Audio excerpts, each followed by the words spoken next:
Quem abre a escola de liderança é ele, Paulo Borges Júnior, casado com Lana, engenheiro civil e teólogo. Junto de um grupo de amigos, deu início ao que se tornaria o Ministério Sal da Terra. Sua vocação ministerial tem 3 pilares principais: unidade da igreja, formação e emancipação de jovens líderes e transformação social. É pastor da Igreja Sal da Terra Alfa, em Goiânia. Com vocês, Paulo Borges Júnior. Voltei a compartilhar de pé. Graças a Deus. É muito bom mesmo poder estar aqui, uma alegria sempre renovada, muita gratidão no Senhor por tudo que esse momento significa, essa hora significa para nós, como ministério, como história.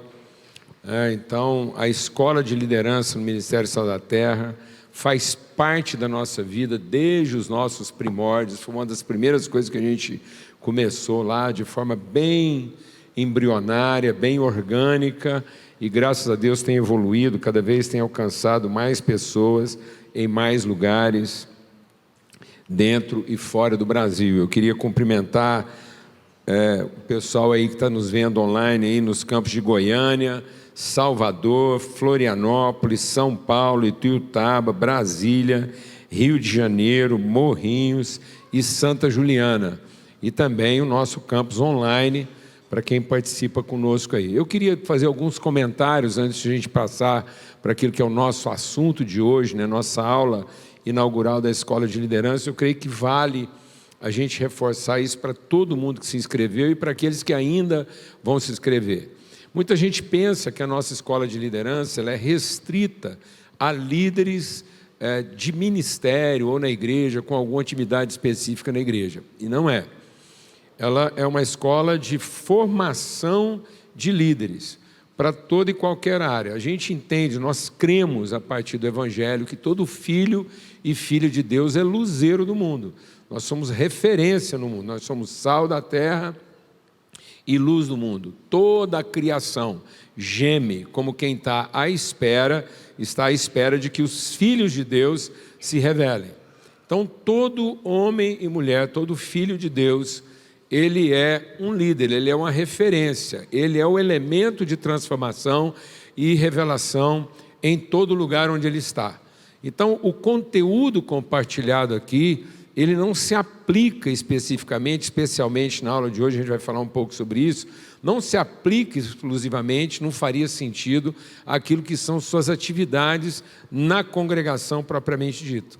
Mas é um conteúdo para a vida, em que você aplica em todas as áreas da sua vida.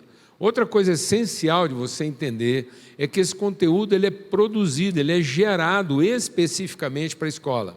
Todos os anos, o Conselho Geral do Ministério se encontra num tempo de retiro, comunhão, busca de Deus, de revelação, direção e orientação. A partir daí, a gente define, a gente entende da parte de Deus, a gente se encontra para isso, para encontrar da parte de Deus aquilo que é a palavra de direção para a vida do ministério. Então, a partir dessa definição, desse entendimento, o conteúdo é gerado de forma colegiada. Então isso aqui, cada livro desse não é uma coletânea de artigos aleatórios a respeito de um tema. Não, é um conteúdo gerado a partir de uma palavra revelada. Então essas pessoas vão lá, vão gerar, vão produzir esse conteúdo. Depois você vai ter o privilégio de receber a aula diretamente da pessoa que foi usada por Deus para entregar esse conteúdo para a gente. Então é um privilégio muito grande, porque é um conteúdo gerado de maneira colegiada. Ou seja, pela boca de 2 ou 3 testemunhas, a verdade é estabelecida. Então, desde a geração do conteúdo, a gente está aplicando princípios bíblicos para poder entregar algo que, de fato, faça diferença na vida de todo mundo. Amém? E o terceiro aspecto que vale a gente salientar aqui, que é essencial, muita gente fala, eu já fiz a escola de liderança. Deixa o Espírito de Deus ministrar algo no seu coração. Todo ano, a gente vai buscar de Deus o conteúdo, uma palavra de alimento, de orientação, para repartir com aquelas pessoas que estão diretamente ligadas a nós. Então, é escola de liderança todo ano, não é porque alguém fez um ano que ele está isento ou está liberado. Não, a gente quer que você participe todo ano, porque todo ano é um conteúdo específico. A nossa escola de liderança é a forma mais direta, mais próxima que nós temos de entregar aquilo que Deus tem colocado no nosso coração, tá bom? Todo o conteúdo fica gravado. Então, às vezes a pessoa, mas eu não vou poder assistir, não tem problema. Você eventualmente não pode estar presencialmente, você tem acesso a esse conteúdo gravado, todo mundo se matriculou, tem isso disponibilizado. O nosso esforço, hoje, por exemplo, essa aula está sendo transmitida online, mas ela é presencial. Então, é outra confusão que muita gente faz. Fala, mas se a aula vai ser transmitida, eu não preciso estar lá. Não, amado. A comunhão, estar uns com os outros, é essencial como fator pedagógico da escola. Sem a comunhão, a escola perde o seu elemento mais essencial. Amém? Então, é uma escola de relacionamento, de convívio. Então, aqui não é uma tribuna onde a gente vai entregar argumentos. Então, a nossa ênfase não é dialética, não é homilética, nossa ênfase é relacional. Então, isso é uma mesa colocada, com muito esmero, com muito empenho, com muita dedicação. E aí a comunhão é essencial. Então, você vai aprender, você vai receber conteúdo em comunhão. Eu não sei, alguém pode me ajudar aqui, eu creio que já foram mais de 15 livros escritos ao longo da história da escola de liderança. Isso quer dizer que você também pode ter acesso a esse conteúdo. Esse conteúdo de todos esses anos está disponibilizado se você tiver interesse. Eu creio que a gente ainda tem alguns exemplares disponíveis para você comprar o material impresso, mas um esforço nosso aí também, a gente pode disponibilizar isso através de PDF, você ter acesso a esse material das escolas passadas. Amém? Um forte abraço para todo mundo, uma alegria muito grande de poder estar aqui e, a partir daqui, poder falar com toda a família Sal da Terra e todos os outros irmãos e irmãs de outros ministérios que participam da escola conosco, sejam todos bem-vindos. Amém? Graças a Deus. Deixa eu só ver como é que funciona aqui, fazer um test drive aqui. Faça assim. Muda não? Mudou, ó. Então agora eu volto. Tem jeito de voltar? Está voltando. Pronto. Maravilha. O texto base da nossa escola, eu gostaria que a gente lesse lá, porque ele é essencial na compreensão desse conteúdo, está lá em Atos, no capítulo 4. Desculpa, no capítulo 2. Atos, capítulo 2. Abre lá. E diz assim, a partir do verso 42, fala da vida da igreja. O que caracterizava? Então, esse ano, a gente está focado no entendimento de aprender, né, o que caracterizava, quais eram as características mais essenciais, as disciplinas espirituais da igreja, lá na sua forma mais original, mais essencial. Então, a palavra de Deus diz, e eles perseveravam na doutrina dos apóstolos, na comunhão, no partir do pão e nas orações. Em cada alma havia temor, muitos prodígios e sinais eram feitos por meio dos apóstolos. Todos os que criam, caminhavam, se esforçavam, viviam juntos e tinham tudo em comum. Vendiam suas propriedades e bens, distribuindo o produto entre todos, à medida que alguém tinha necessidade. Diariamente perseveravam unânimes no templo, partiam pão de casa em casa, tomavam as suas refeições com alegria e singeleza de coração, louvando a Deus e contando com a simpatia de todo o povo. Enquanto isso, o Senhor lhes acrescentava dia a dia os que iam sendo salvos. É curioso a gente perceber, e aqui vale como palavra introdutória também para todas as outras aulas que vamos ter, que essas disciplinas, elas não eram disciplinas acadêmicas, né? Não eram práticas acadêmicas. Você vai observando na natureza do texto que eram disciplinas relacionais. Se a gente olhar aqui já para a introdução, A forma como essa igreja traduzia o seu compromisso com o ensino dos apóstolos são características totalmente relacionais: comunhão, partir do pão e nas orações. Há uma ênfase nesse sentido. Cada alma havia temor, prodígios e sinais eram feitos, todos, não era uma parte deles não, amados. Todos os que criam se esforçavam, se empenhavam, mantinham-se em comunhão, viviam em unidade, em comunhão. Então isso é uma característica. A gente vai falar um pouco agora sobre a característica da fé, né? A fé como disciplina espiritual. Às vezes a gente tem a tendência de não entender a fé como uma disciplina, como um exercício espiritual. E a palavra de Deus diz que nós devemos exercitar a nossa fé, desenvolver a nossa fé, acrescentar à nossa fé virtude. E muitas vezes as pessoas veem a fé como uma coisa estanque, inerte, né? uma forma de sentimento e não um desenvolvimento espiritual. Então a nossa ênfase vai estar bem nesse sentido aqui. A natureza pedagógica da palavra de Deus, mais do que nos ensinar métodos, mais do que nos ensinar estruturas, mais do que compartilhar conosco formas de comportamento e de organização, a palavra de Deus nos ensina a sermos transformados no nosso entendimento, no nosso pensamento, sacrificar a nossa maneira antiga de pensar e sermos tomados numa nova forma de entendimento e pensamento. Esse é o grande desafio da fé cristã: sacrificar nossas emoções, sacrificar nossos sentimentos, sacrificar muitas vezes a nossa história, as conclusões que nós fomos tirando a partir da nossa história. Muitas vezes eu tenho da fé cristã ou da vida cristã a expectativa resolutiva. Muitas vezes eu penso que a vida cristã vai resolver todos os meus problemas. Não é verdade? Você fala, agora que eu sou crente, é cortar manteiga com faca quente. Então muita gente pensa, né, que agora que ele é crente, ele vai cortar manteiga com faca quente. Agora que Deus está do meu lado, eu sou maioria e todas as minhas questões estão resolvidas. Deixa o Espírito de Deus ministrar o nosso coração.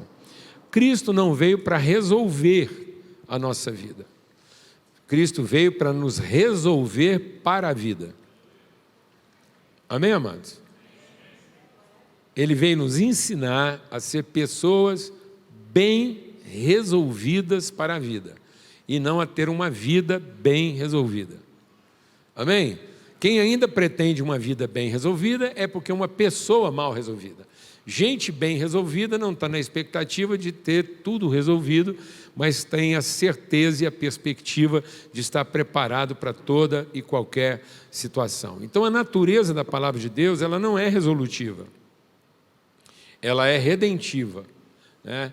A narrativa bíblica fornece para nós os elementos para a formação de uma consciência, no pleno conhecimento daquilo que é o propósito de Deus para a nossa vida. É assim que a gente quer abrir, né, a nossa escola de disciplinas espirituais, ou seja, que tipo de exercício espiritual, que tipo de exercício na transformação do meu entendimento nós vamos fazer durante esse ano, para que ao final do processo eu possa estar tomado de convicção, ser uma pessoa bem resolvida para toda e qualquer situação e ser aquela coluna bem fincada, aquela estaca bem firmada no lugar onde Deus nos colocou. Então a prioridade aqui é estabelecer referências, marcos. Nós vamos falar um pouco sobre isso, né? A fé está associada a marcos, colunas, estacas, bem firmadas na nossa vida, que não se abalam. Jeremias fala um pouco sobre isso, ele diz lá, olha, coloca estacas na sua vida que te orientem pelo caminho. Isso aqui não está aí no seu texto, né? Porque depois que a gente escreve o texto, muita coisa acontece, né? Então, deixa o Espírito de Deus ministrar o nosso coração. Tem muita gente que vive pedindo ajuda, simplesmente porque não sabe pedir orientação.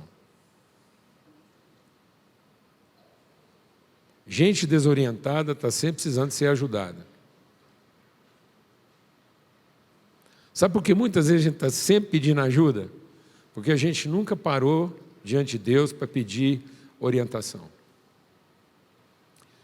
A gente está mais focado no poder que Deus tem para nos ajudar do que na revelação da sua vontade para nos orientar.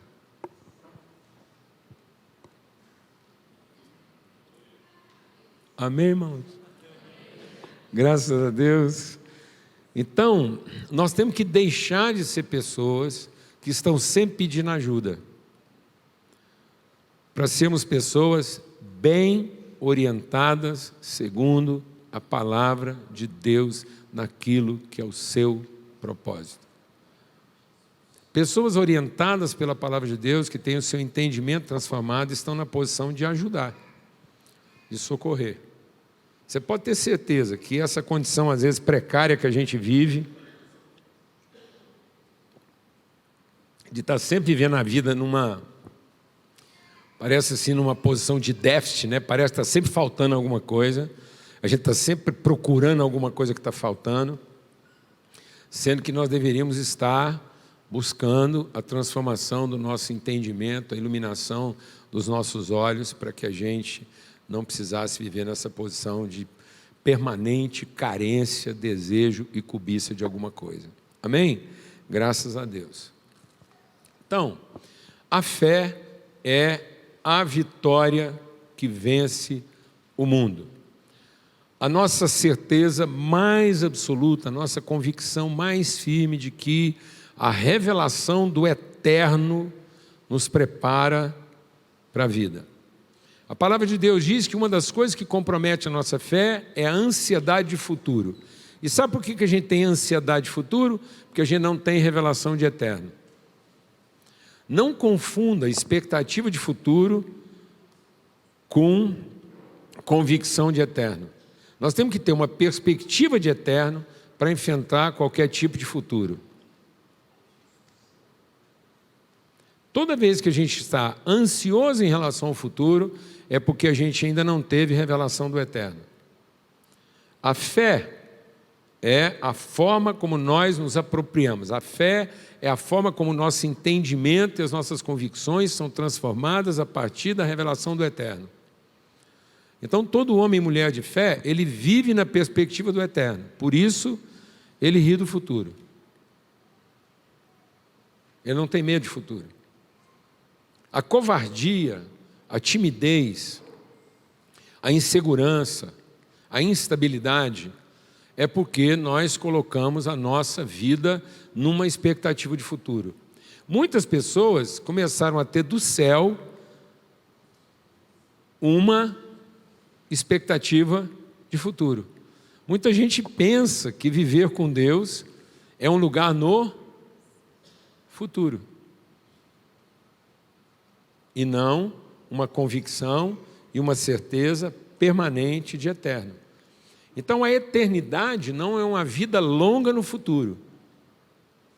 Eternidade é a apropriação imediata de uma consciência de eterno. Então, a eternidade não é longevidade. Eternidade não é durar muito. Aliás, quero fazer de novo aqui uma inclusão aqui. Muitas pessoas, porque pensam no futuro, estão procurando uma extensão de dias. Então, eles estão sempre pensando em ser resolutivos para ter uma vida mais tranquila no futuro. Quem está entendendo o que eu estou falando aqui? Então, às vezes a gente acha que a fé é para me dar proteção futura.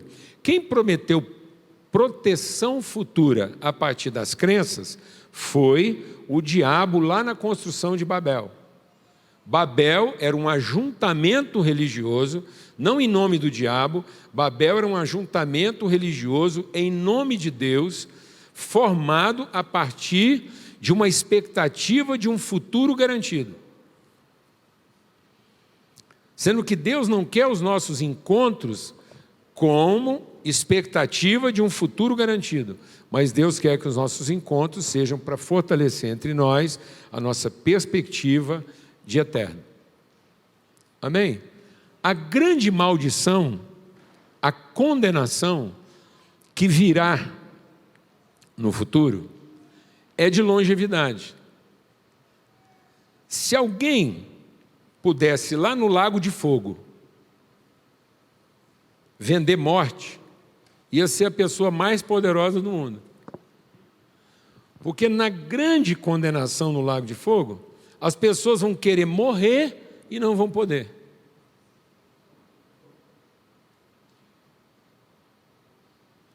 O diabo é imortal. Essa é a condenação dele. A condenação dos rebeldes é a imortalidade. Sem propósito.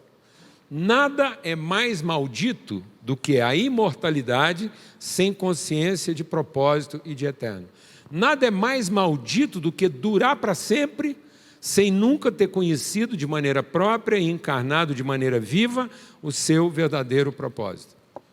Então, aqueles que se rebelam contra a vontade de Deus e o seu propósito vão ser penalizados e condenados por si mesmo à imortalidade. Então, a alma humana é imortal. Os anjos são imortais. Os espíritos são imortais. E essa é a grande maldição. A imortalidade sem consciência de propósito. Então, nós estamos aqui para trabalhar a fé numa consciência de propósito, de eterno. A perspectiva da fé nos vai dar vitória no mundo, porque ela vai estabelecer a comunicação, a relação e a comunhão entre as virtudes invisíveis de Deus e a forma como nós vamos tornar essas virtudes invisíveis em elementos visíveis e comunicáveis. Então, nós somos o elemento. Todo filho e filha de Deus, a partir da fé, é o elemento que faz a transição entre os invisíveis e o visível de Deus. Quando Deus nos criou para ser a sua família, Ele criou com uma única condição: façamos o homem, para que na sua condição humana de ser, ele possa ser o visível dos nossos invisíveis. Amém? Então nós não estamos aqui na expectativa de um invisível futuro. Nós estamos aqui na perspectiva de um invisível eterno que se tornará visível através de nós. Então, quem quiser ver Deus, basta olhar para um filho dele, porque quem vê o filho, vê o Pai que o enviou. Glória a Deus, amados. Por isso que a gente começou falando aqui, que na nossa escola de liderança, esse é o propósito, que cada filho e filha de Deus seja a coluna, seja o baluarte, seja a estaca, seja a referência, seja o luzeiro, o líder. Muitas vezes a gente pensa que liderança é quem governa. Liderança não é quem governa, liderança é quem orienta. Tem gente que governa e no governo que ele tem, ele desorienta. Quantas pessoas desorientam a partir do poder que tem de controlar? Mas nós abdicamos do poder de controlar para receber a autoridade de orientar. Vou repetir essa frase. Nós abrimos mão do poder de controlar, porque nós não precisamos controlar, porque nós temos autoridade para orientar. Quem tem o poder de controlar, nem sempre tem a autoridade de orientar. E a fé é para que a gente tenha autoridade para orientar. Você é o ponto de orientação, você é a luz de orientação em todo lugar onde você está colocado. Por quê? Porque você tem uma perspectiva de eterno e não está ansioso quanto às expectativas de futuro. Amém? Graças a Deus. Sem fé é impossível. Grava isso. Grifa isso. Essa frase está aí no seu livro. Tem gente que fala assim para mim, às vezes a gente vai compartilhar essas coisas com as pessoas e fala assim, não, Paulo Júnior, mas do jeito que você está falando é muito difícil. Eu falo, não, difícil é o jeito que você está vivendo. Porque você está vivendo de um jeito que não vai virar nada. O jeito que nós estamos vivendo é desafiador. Mas é certeza. Difícil é a pessoa viver de uma maneira tão desafiadora quanto e sem qualquer perspectiva de eterno. Então, sem fé não é difícil, sem fé não é trabalhoso, não. Sem fé é impossível viver uma relação saudável, uma relação agradável. Porque às vezes as pessoas pensam assim, sem fé é impossível agradar a Deus. Não, amados, Deus não criou todas as coisas para ser agradado.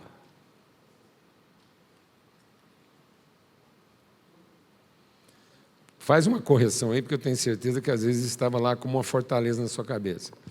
Às vezes a gente pensa que Deus criou tudo para a gente agradar a Ele. E aí, sem fé, é impossível agradar a Deus. Não, não é isso que o texto está dizendo lá em Hebreus. Sem fé, é impossível viver uma relação agradável com Deus. Sem fé, nós vamos estar sempre em conflito com Deus. Tem gente que acha que uma pessoa sem fé, ela tem problema com o capeta. Não, amado. Antes o problema de todo mundo fosse com o capeta. O duro é quando o nosso principal problema não é com o capeta. E nem com as pessoas difíceis da nossa vida. Sabe por que às vezes é tão difícil o relacionamento com alguém? E por que tantas vezes as pessoas fracassam diante dos seus relacionamentos com o mundo espiritual e com as pessoas? Porque elas não vivem uma relação agradável com Deus. Então, na verdade, todo o nosso fracasso relacional com as pessoas, com o mundo espiritual, com os desafios que nós temos com a vida, é porque nós não estamos vivendo uma relação agradável com Deus. Viva uma relação agradável com Deus e todos os desejos do seu coração serão satisfeitos. Aí tem gente que já... então quer dizer que se eu agradar a Deus, Ele vai me dar o que eu quero? Não, não é isso que o texto diz. Viva uma relação agradável com Deus, que tudo que o seu coração desejar será fruto dessa relação. Então, no fim, você vai desejar o mesmo que o coração de Deus deseja, e o coração de Deus vai desejar o mesmo que você deseja, nós vamos estar em acordo, então é correr para o abraço. Mas, sem essa relação agradável com Deus, nenhum desejo do seu coração será completado. Você não vai alcançar plenitude de vida, em área alguma da sua vida. Por isso que sem fé é impossível agradar a Deus, porque nós não vamos conhecer qual o seu verdadeiro propósito. Pronto. E aí, nosso primeiro ponto aí de ênfase é estabelecer a diferença entre fé e crença. Essa talvez seja a primeira confusão que a gente tem na mente. Fé e crença. Porque muitas pessoas pensam que fé é acreditar. Acreditar não tem nada a ver com fé. Acreditar é aquilo que nós colocamos no lugar da fé. Então, acreditar é a forma mais... Presta atenção no que eu vou falar aqui agora. Isso aí está no seu livro aí, você vai poder meditar isso com calma. Acreditar é a forma mais sutil de incredulidade.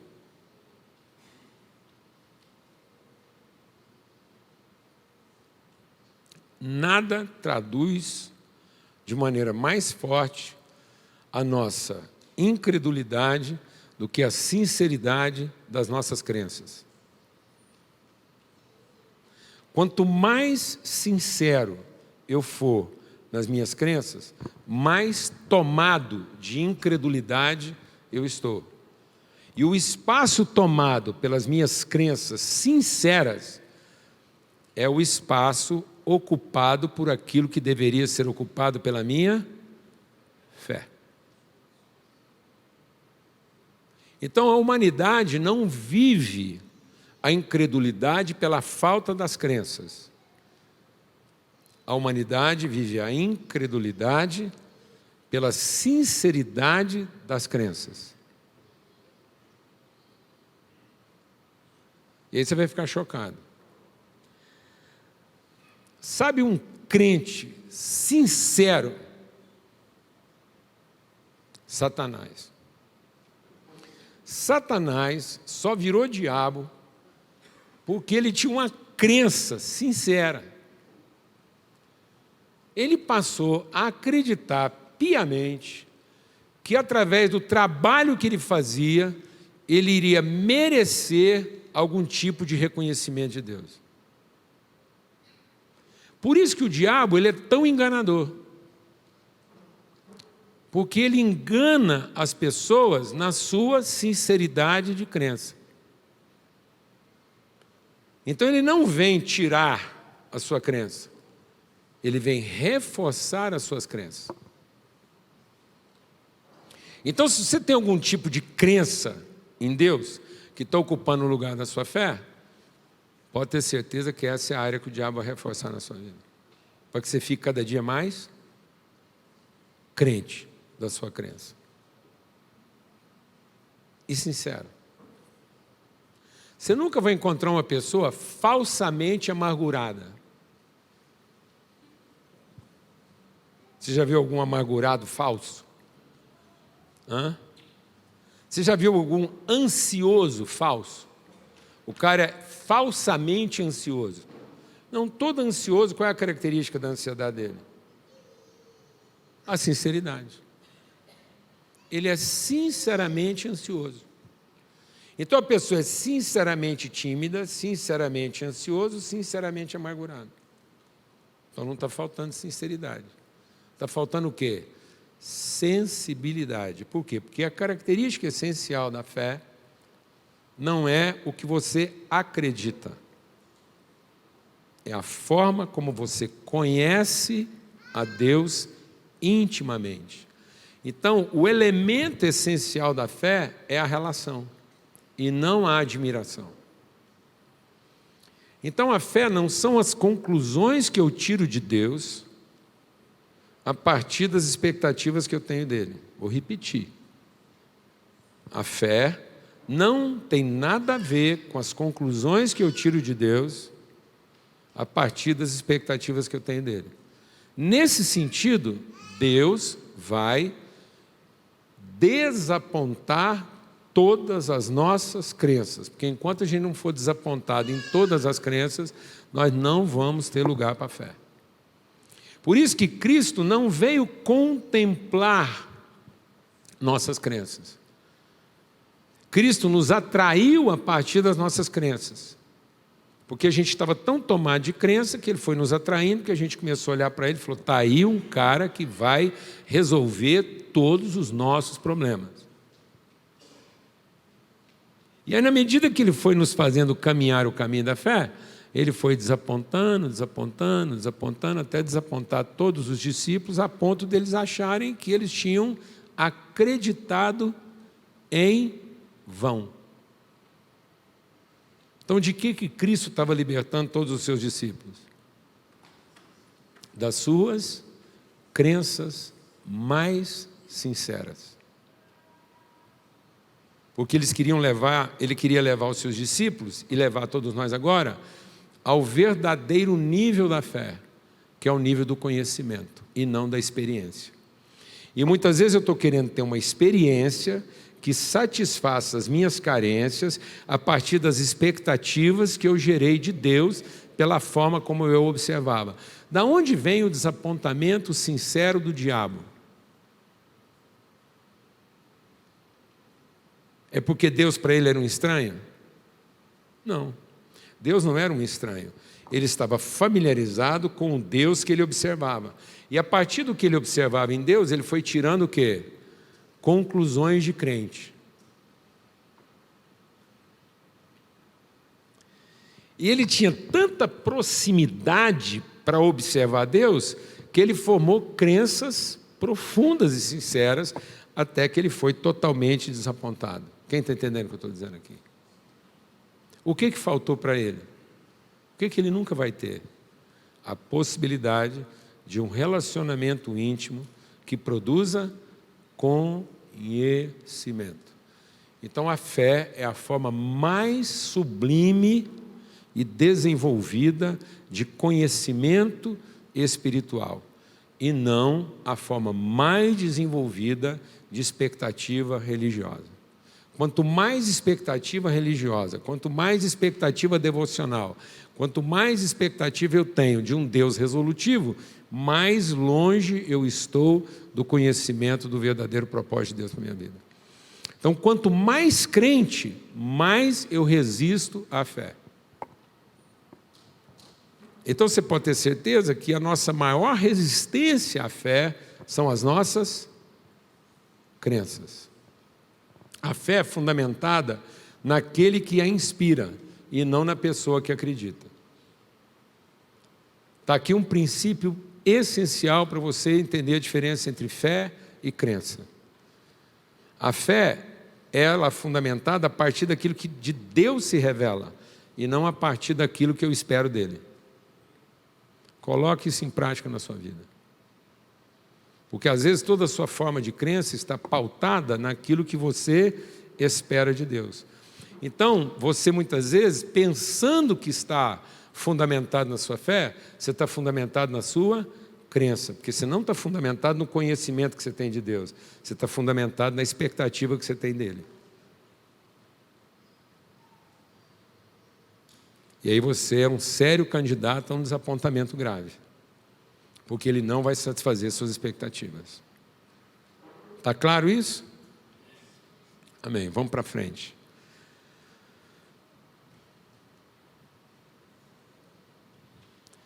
Não há fé, acho que eu tenho que voltar aqui porque tinha mudado, eu não vi. Isso.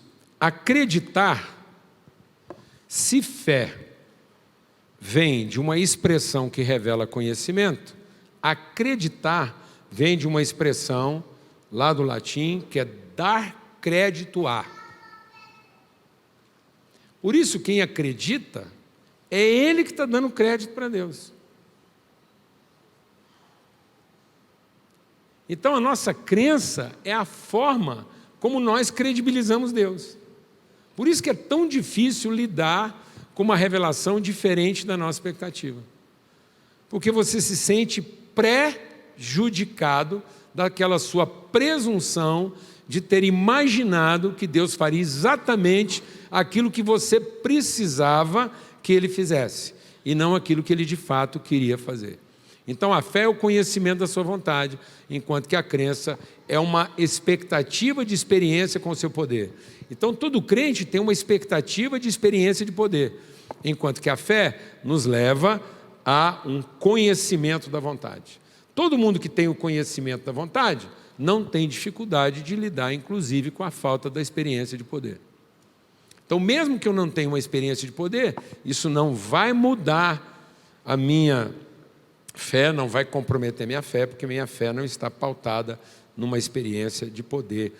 A minha fé está fundamentada numa consciência de vontade. Jesus, no seu momento máximo de agonia, ele diz: a minha alma está angustiada dentro de mim. E o que eu vou pedir? Uma experiência de poder? Quando você está agoniado, quando você está lá pensando, assim, agora lascou geral, o que seu coração deseja? Uma experiência de poder que te poupe? Ou uma revelação da vontade que te sustente? Vamos ser honestos. O Evangelho não nos poupa. O Evangelho nos sustenta. Toda vez que você receber uma proposta que te poupa, não é o Evangelho que está te dando essa proposta, é o diabo. O diabo sempre aparece para te dar uma experiência de poder que te poupe, enquanto que o Espírito Santo vem para te dar uma revelação que te sustente.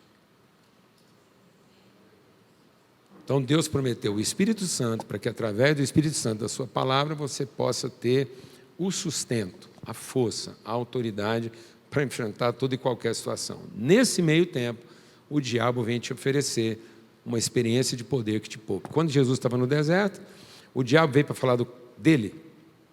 Em algum momento ele falou dele? Não, ele falou do que Jesus poderia esperar de Deus.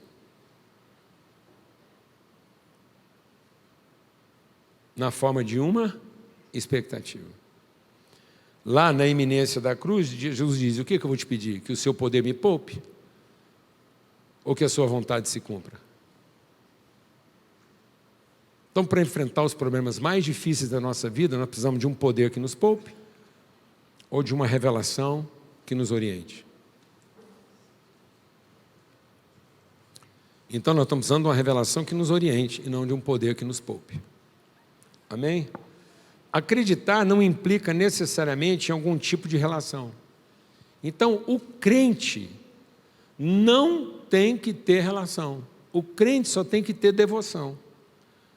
Então, muitas pessoas estão substituindo relação por devoção. Então, não existe fé sem relação. Sem relação, o que existe é crença, porque a crença não precisa da relação. A crença precisa de devoção. E se tem uma coisa que atrapalha a devoção, é a relação. Fala nada não que eu estou orando. Não me incomoda agora não que eu estou com Deus. Engraçado, né?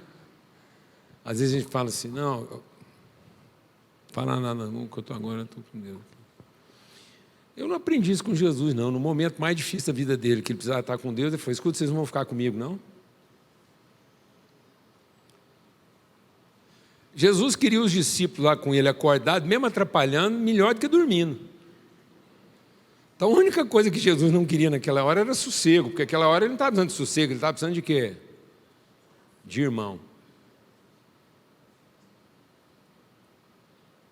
Solidão não alimenta a fé. Solidão alimenta a devoção dos crentes. A relação fortalece a fé. A solidão fortalece as crenças.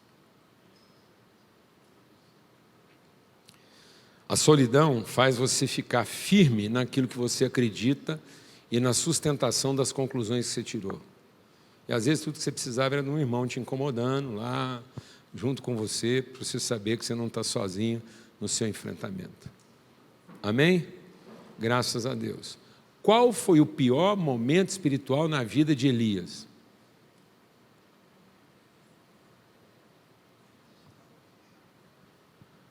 Quando ele ficou sozinho. Desapontado com quem? Quem desapontou Elias? Foi Baal? Foi Jezabel? Não, quem desapontou Elias? A divindade que ele acreditava. Elias tinha uma expectativa de que a experiência de poder ia mudar as circunstâncias. E Deus não queria dar para ele uma experiência de poder, Deus queria dar para ele uma relação de conhecimento que, mesmo não tendo as circunstâncias mudadas, ele seria um homem transformado e pronto para toda e qualquer situação. Amém? Graças a Deus.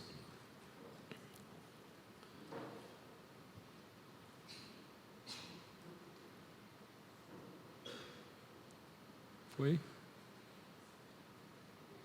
Isso. Não há fé que seja genuína sem a relação íntima e favorável. A fé é o que cremos em favor da relação e não do indivíduo. Você quer saber que você está tendo uma fé sadia, que você é um homem de fé, uma mulher de fé e não um crente? É se tudo aquilo que você desenvolve a partir da sua fé é em favor do outro e não em favor de você mesmo. A fé só é verdadeiramente fé quando ela alimenta minha consciência de propósito na vida do outro e não na minha própria vida. Toda forma de crença alimenta e exacerba o meu egoísmo, minha cobiça, minha vaidade, minha carência. Por isso que é essencial, por isso que quando Paulo escreve aos Romanos, no capítulo 1, ele diz o quê? Eu queria muito estar com vocês para compartilhar, repartir virtude, e além de repartir virtude, a gente poder se fortalecer uns aos outros pelo exercício de uma fé mútua. Então, sem mutualidade não é fé, é crença.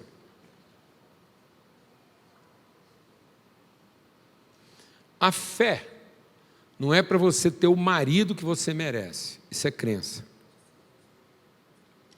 A fé não é para você ter a mulher que você merece e nem ter os filhos que você merece, a igreja que você merece e a empresa que você merece.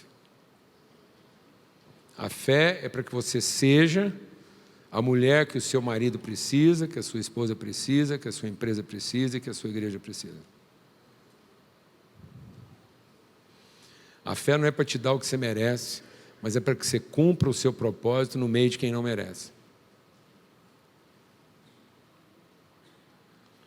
Então, a crença, além de deixar você desapontado, vai deixar você também amargurado. Porque no fim você vai achar que as pessoas não estão correspondendo à sua expectativa de crença, sendo que é você que deveria corresponder à sua certeza de fé. Independentemente do marido que você tem, da mulher que você tem, dos filhos que você tem, da igreja que você frequenta, do lugar que você trabalha, é a sua fé que pode produzir alguma transformação nesse lugar e não a sua crença que pode mudar tudo isso para tornar a sua vida mais fácil.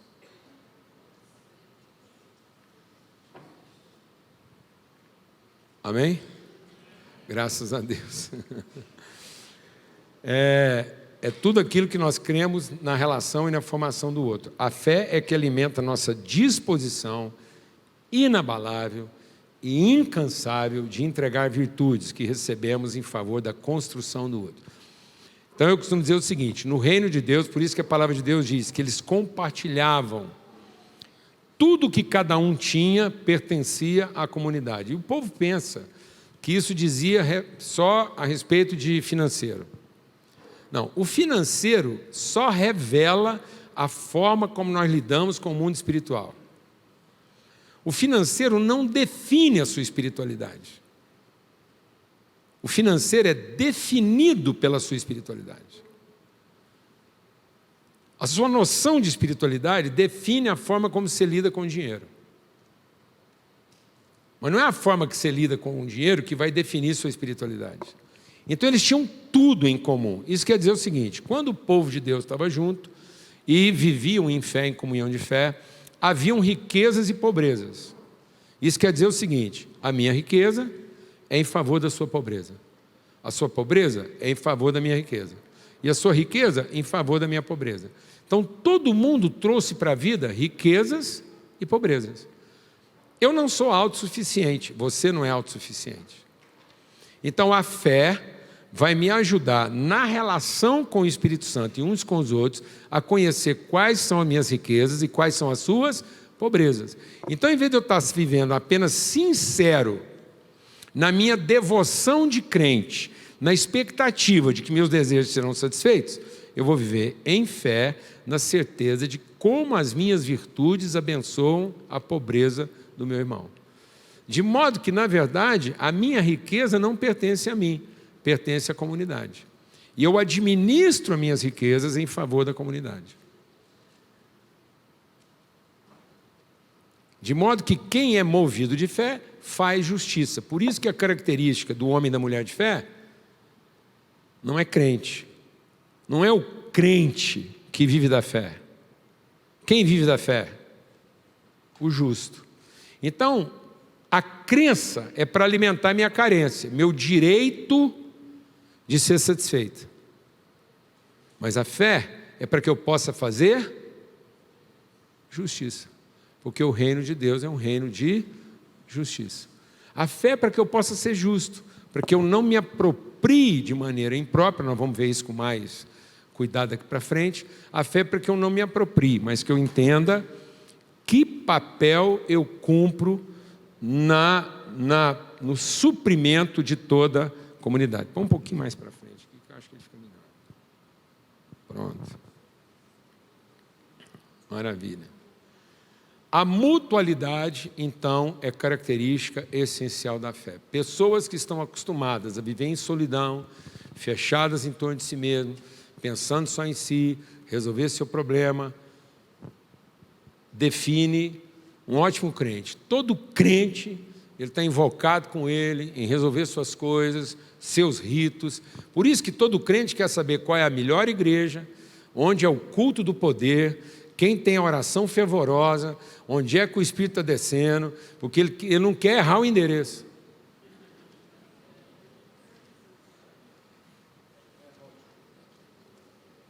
Todo crente tem uma relação custo-benefício apurada. Todo crente trabalha uma expectativa de redução de dano. Ele é um bom emprestador, mas ele é um péssimo investidor. Todo crente empresta com juros.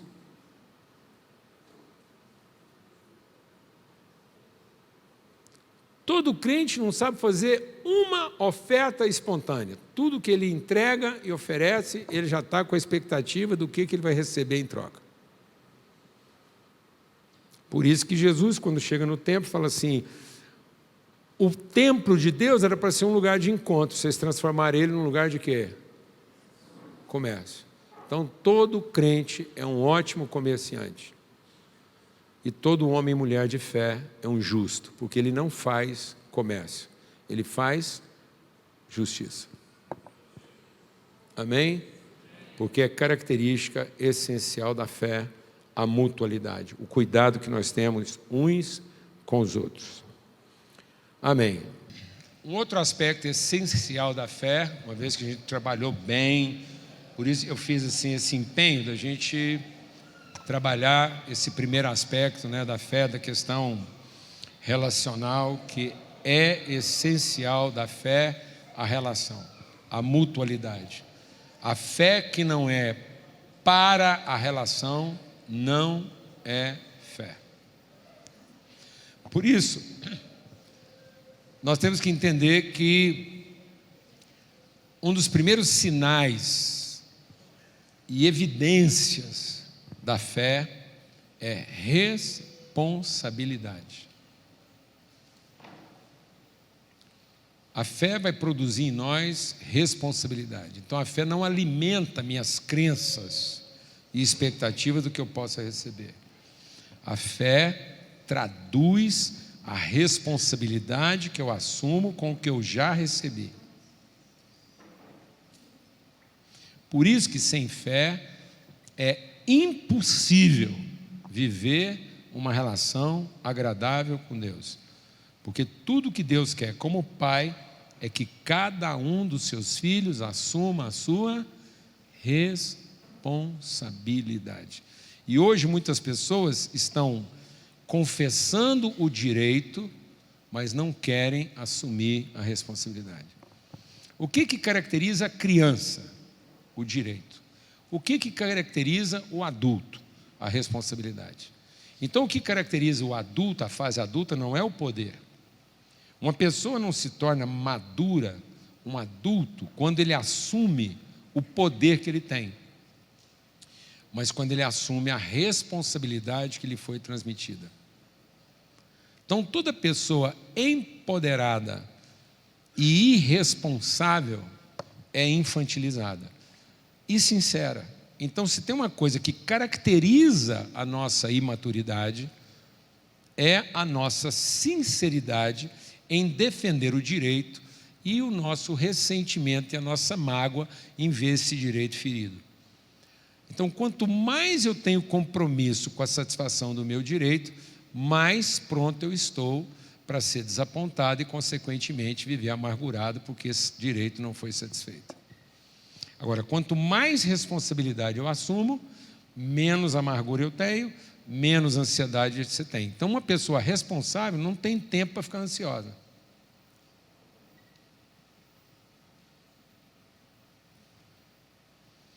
Então, a ansiedade é coisa própria de quem está assumindo o direito, mas não quer assumir o quê?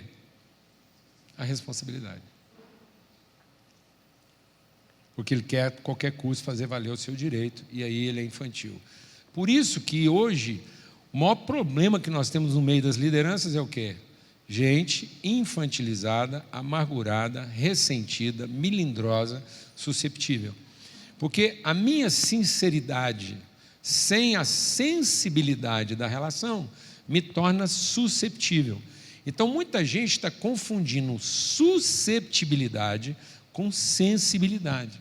Fala, você não pode falar assim comigo que eu sou muito sensível. Não, se você fosse sensível, você não tinha essa frescura, não ficava desse jeito.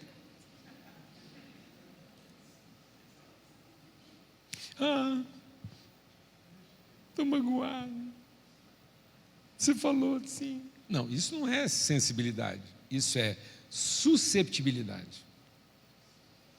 E a sua susceptibilidade traduz a sua capacidade de crença. E o quanto que você é sincero com as suas crenças. Por que os fariseus crucificaram Jesus? Porque eles não foram sensíveis para conhecer que ele era o Filho de Deus. E por que eles não tiveram a sensibilidade de conhecer que ele é o Filho de Deus?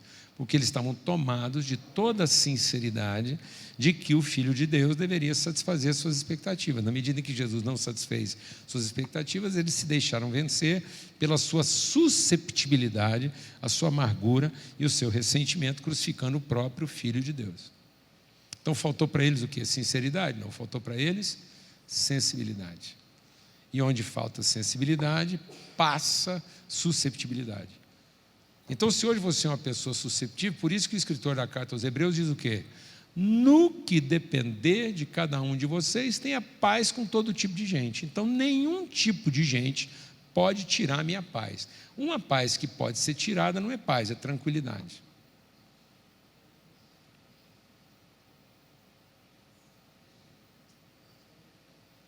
Se alguém está tirando a sua paz, é porque você nunca conheceu a paz. Você sempre tentou encontrar um lugar de tranquilidade.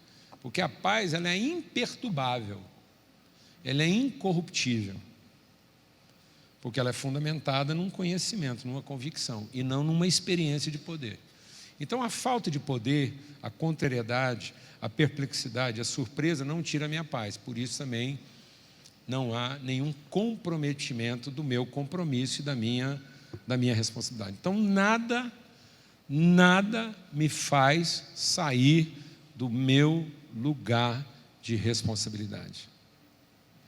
Então, antes de ficar ofendido com o comportamento de alguém, eu me sinto responsável para ser a referência para essa pessoa de como é que as coisas podem ter outra direção. Então você nunca se sente ofendido, porque você sempre está na posição de quê? De responsabilidade. Então a fé não nos confere o direito do bem recebido, pois é a convicção da graça concedida. Então a fé não é para que você tenha senso de posse, a fé é para que você tenha compromisso de responsabilidade.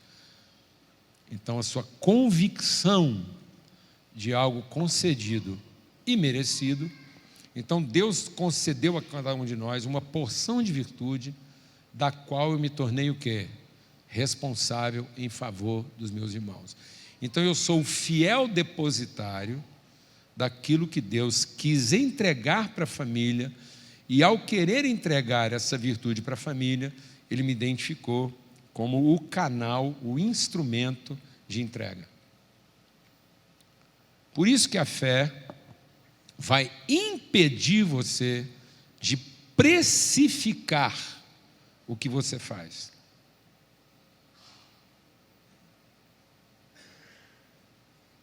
Na vida de quem vive pela fé, toda oferta é espontânea. Porque ela é fruto de responsabilidade e não exercício do direito. Se não há espontaneidade absoluta na sua entrega, então você está sendo movido de algum tipo de crença e não de fé. Porque a fé é uma convicção inabalável de uma graça concedida, da qual eu me tornei o quê? Conscientemente responsável. Por isso que a palavra responsabilidade vem da mesma origem da palavra resposta. Então, quem é a pessoa responsável? É a pessoa que prontamente e espontaneamente responde à dádiva de Deus no seu propósito. Então, a fé responde de maneira responsável e responsiva à graça concedida. Então, a fé é a forma como eu respondo a uma bênção recebida, e não como eu quero ser respondido na minha crença. Então, a fé nunca está na expectativa de ser respondida na sua crença. A fé está sempre na perspectiva de assumir a responsabilidade da virtude. Então, quando eu vivo nessa relação íntima com Deus pela fé, eu estou sempre ouvindo Deus dizer o que para mim? Quem irá por nós? Eis-me aqui. Então, todo problema que chegou até você,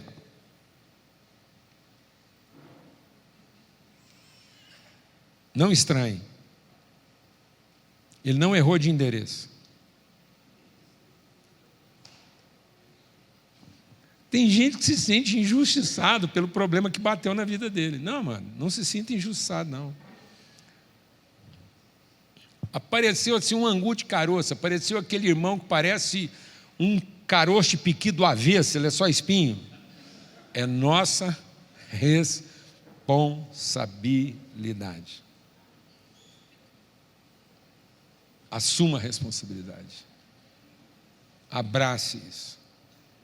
Chame para dentro da sua área de autoridade. Por isso que uma criança pode orientar um rei. Por isso que isso aqui é uma escola de liderança, porque você não precisa ser o chefe da sua empresa para ser quem orienta a empresa. Na escala de poder da sua empresa, você pode ser o último. Mas na escala de autoridade, você é o primeiro. Porque se Deus tem alguma coisa para revelar a respeito da vontade dele para aquela empresa, ele vai revelar para quem? Para o filho dele que está lá. Então, alguém pode ter o poder, mas poder não confere autoridade. Revelação confere autoridade. Então, às vezes, você não tem o poder, mas você tem a revelação, e tendo a revelação, você tem a autoridade, porque a responsabilidade daquela empresa é sua, e não do chefe. Então, não lamente o chefe ruim que você tem, porque provavelmente ele está lamentando o filho de Deus ruim que ele tem. Porque se Deus for apertar, falar com o seu chefe, com você, o chefe vai falar, mas também é o filho de Deus que o senhor mandou para cá. Quem merece um crente desse? Então a igreja tem que sair do lugar de quem lamenta o país que tem, para entender que é o país que está lamentando a igreja que tem. A igreja não sofre um país ruim, o país é ruim porque sofre uma igreja irresponsável. E a igreja é irresponsável e torna o país cada vez pior, porque ela está aqui usando a sua fé para receber o seu direito de um país melhor. E nós não temos o direito de um país melhor, nós temos a responsabilidade de um país melhor. Então, o estado em que o nosso país se encontra, não é direito da igreja esse país ficar melhor. É responsabilidade da igreja tornar esse país melhor.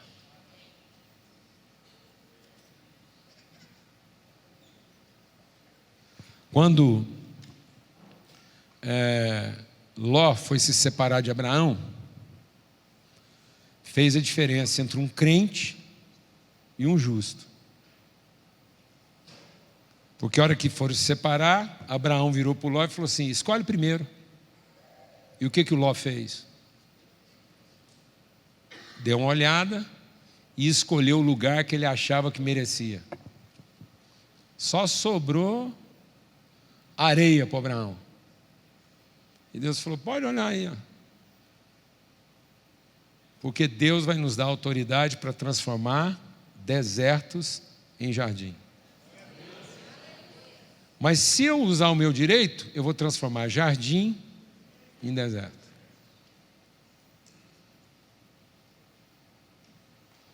Então, quem usa o seu direito desertifica o melhor jardim. Mas quem usa a sua autoridade vivifica o pior deserto. Então, a fé é para transformar um deserto em jardim, e não para ter direitos ao jardim que a gente acha que merece. Porque foi buscando o jardim que ele merecia que Ló descobriu que morava dentro de um prostíbulo. Quem busca o que merece vai acordar dentro de um prostíbulo. Quem assume a responsabilidade vai transformar o pior deserto em jardim. Amém? Então, é a certeza de um crédito do amor do Pai disponibilizado em favor da família. A bênção, portanto, não é direito particular do crente, alcançado através das suas crenças. A bênção é o favor do Pai para toda a família. Todo crente come primeiro. Todo homem e mulher de fé come por último. Se você quer saber se é um bom crente, ou se está vivendo pela fé, mas do jeito que nós estamos pregando o Evangelho, está ruim do povo acreditar. Porque a gente prega o Evangelho como quem vai para o céu e já entrou no ônibus. A gente está chamando o povo como quem está de dentro. Ô, gente, vocês não vão entrar não. Sendo que a gente devia forçar o povo a entrar. E não chamar como quem está de dentro.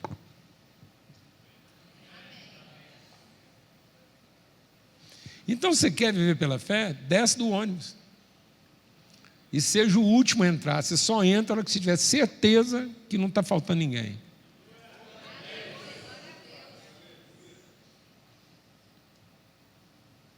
Que tem gente que já entra, senta na janelinha e fala aí, gente, ó.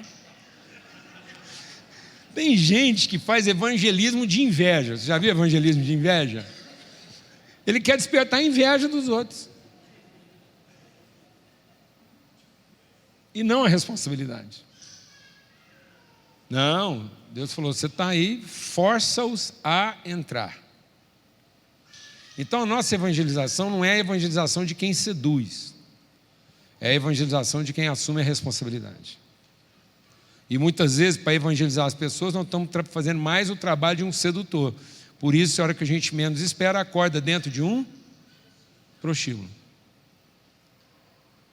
Porque a gente teve que acenar com favores, em vez de assumir responsabilidade. Né? Beleza.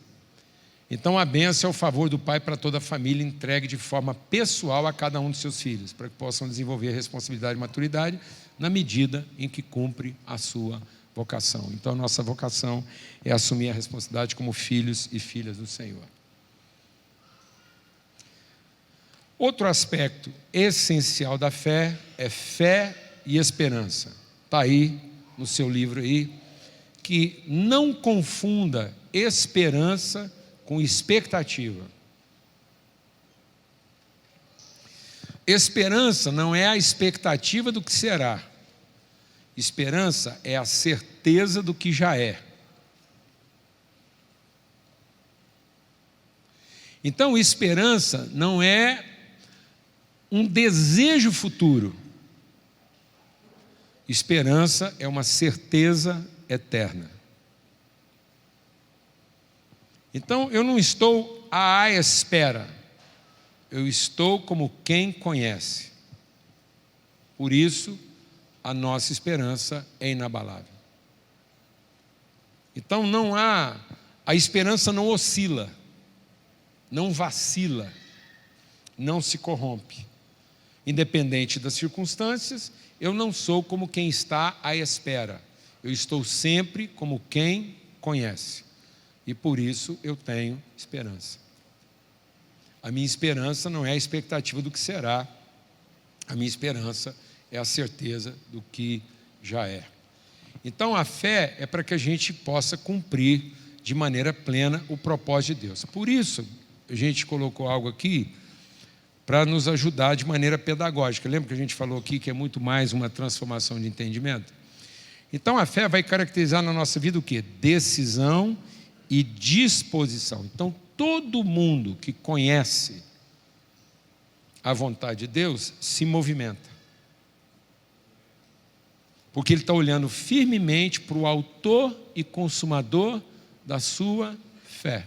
Por isso que aqueles que vivem da fé nunca retrocedem.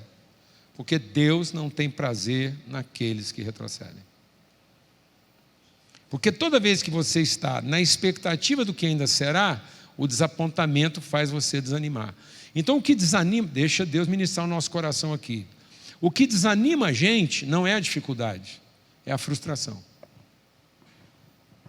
Ninguém ficou desanimado porque a dificuldade era grande. O seu desânimo não vem do tamanho da dificuldade, porque Deus garantiu que não viria sobre você nenhuma dificuldade que você não estivesse preparado para suportar. Deus, na sua fidelidade, não deixou sobre a nossa vida nenhum peso superior ao que nós podemos suportar.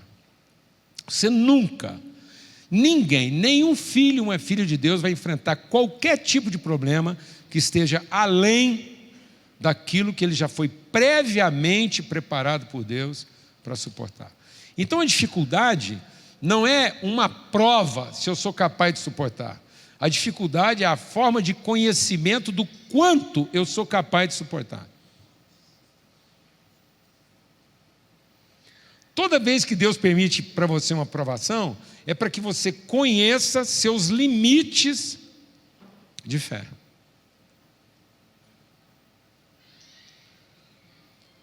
Então, toda tribulação e dificuldade é uma forma de conhecimento. Se eu sou movido de esperança. Então, por isso, há uma decisão na nossa vida. Eu não vou olhar para trás. Eu vou olhar firmemente para o autor e consumador da minha fé. Porque ele é o autor e ele é o consumador. Então, eu sei aonde a minha fé começa e eu tenho certeza absoluta exatamente de onde ela termina. Onde está a conclusão da minha fé? É que eu vou ser transformado na perfeita imagem de quem Cristo é. Então não tem por que retroceder. Eu estou olhando firmemente para Ele. Por isso, eu vou levantar minhas mãos cansadas, vou endireitar meus joelhos trôpegos e vou seguir meu caminho. Como quem não retrocede, porque Deus não tem prazer naqueles que retrocedem. Então, a fé é responsável pelo nosso movimento. Por isso que Paulo, escrevendo aos Tessalonicenses, ele diz, o trabalho da vossa fé. Porque trabalho está associado a força vezes distância. Então, você quer saber que você é uma pessoa de fé? É porque você está sempre avançando. A sua decisão é de movimento e não de expectativa. O crente está sempre esperando que Deus venha visitá-lo no lugar da sua devoção. Mas o homem e a mulher de fé está sempre caminhando para encontrar Deus no lugar da sua vontade. Então, com a nossa crença, nós estamos querendo que Deus se movimente. E Deus está nos chamando a um movimento de fé. Então, o primeiro sinal de que você está vivendo da fé é que você se movimenta sempre do lugar onde você está. Você está sempre avançando, de fé em fé, graça sobre graça. Se eu te encontrar 1 hora depois de hoje, eu já encontrei alguém um pouco mais maduro. E amanhã cedo, você é um pouco mais maduro que hoje. E no final da semana, você é alguém preparado para desafios maiores. Então você vai sempre de problemas menores para problemas maiores.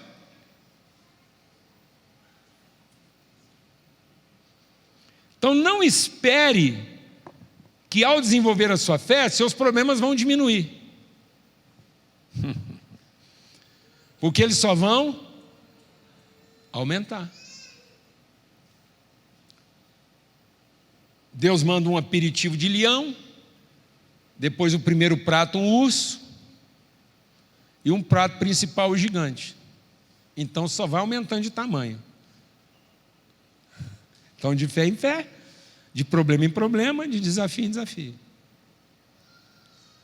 Então seus problemas não vão diminuir. Às vezes você até vai ficar com a sensação de que eles estão diminuindo, mas não é eles que estão diminuindo, é a sua fé que está sendo desenvolvida. Então você enfrentou algum tipo de problema hoje? Seja vitorioso, porque muito provavelmente o problema de amanhã é um pouquinho maior. Você pegou um irmão difícil hoje? Encare ele bem, termina o dia bem resolvido com esse irmão difícil que você encarou hoje, porque muito provavelmente o irmão que vai aparecer amanhã ele é um pouquinho mais difícil. Você enfrentou um demônio hoje? Enfrenta ele bem, conclui, termina o seu trabalho, porque provavelmente o demônio de amanhã tem um pouquinho mais de cabelo, ele já é um pouco mais amadurecido. Então a gente vai sempre enfrentar uns capeta mais velho, mais estruturado. É tão forte isso que no fim da sua vida você vai estar lutando com um capeta que nem parece capeta, parece anjo de luz. E se você não tiver a sensibilidade, você pode até achar que é um amigo que Deus te mandou, mas não, é o capeta.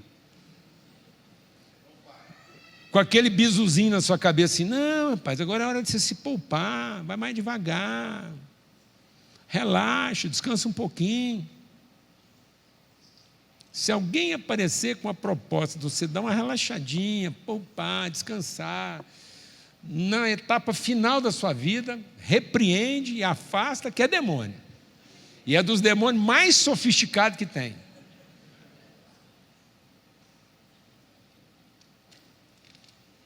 Porque parece até gente que veio para te ajudar, mas não, veio para te...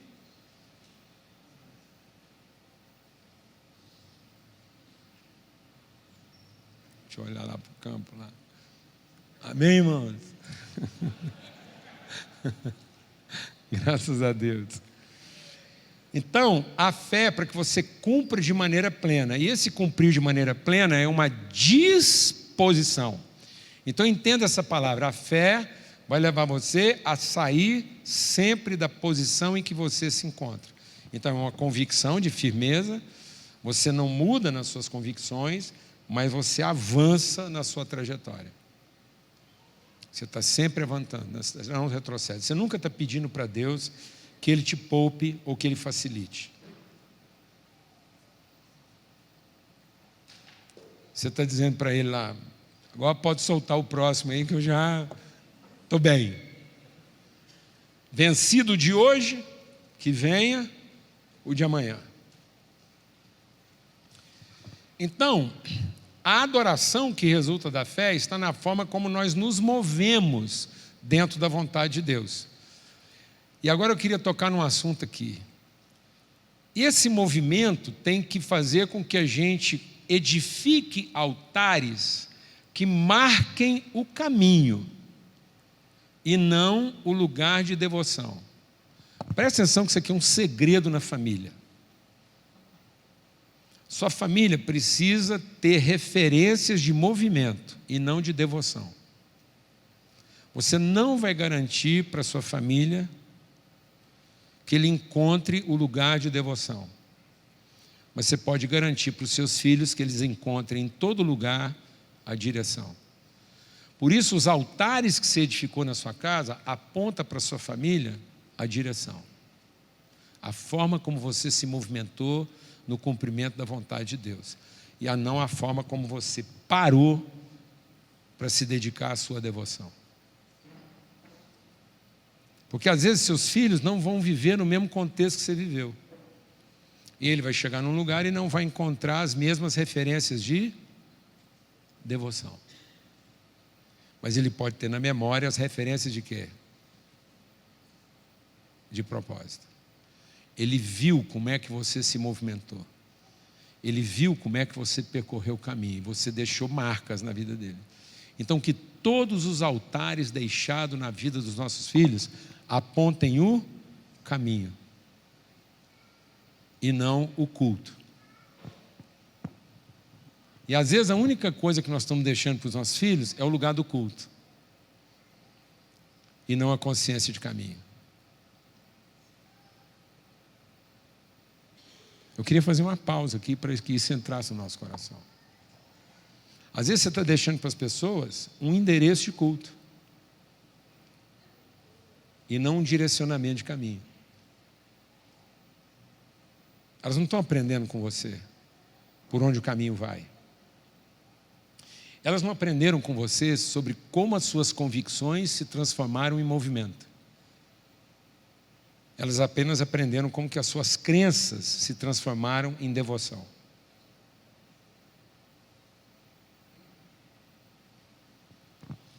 Altares que sejam marcos de referências para as próximas gerações, para que eles conheçam o caminho. Sua principal função é dar direção e não prover solução. E às vezes nós estamos ensinando os nossos filhos que no culto eles vão receber a solução. E a gente não deixou para eles uma herança de fé. A gente deixou para eles um legado de crença. Aí eles têm que ficar mantendo as nossas crenças, mantendo os nossos ritos. E aí eles se tornam culpados de manter nossos ritos e não responsáveis de cumprir o seu propósito. Então hoje existe uma geração de líderes jovens que estão sendo... Eu rodo o Brasil inteiro, pelo mundo, conheço muita gente aí, liderança jovem. Eu fico assim, se tem uma coisa hoje que assim, me choca, é a quantidade de gente jovem que às vezes quer conversar com a gente. Eu já percebi qual é o motivo. A grande maioria deles são pessoas que estão vivendo um processo de depressão, burnout, esgotamento antecipado, porque eles receberam a culpa de manter um rito bem-sucedido e não foram orientados a cumprir um propósito claro e definido. Eles não se aprenderam a se movimentar, eles aprenderam a manter uma atividade na busca de uma solução e não a encontrar um caminho de redenção. Não deixe para as pessoas a expectativa de um rito resolutivo, mas deixe para as pessoas a perspectiva de um caminho redentivo. Que toda marca que você deixar na vida das pessoas, que as referências que você deixar, sejam referências de caminho, de convicção, de disposição e não de devoção.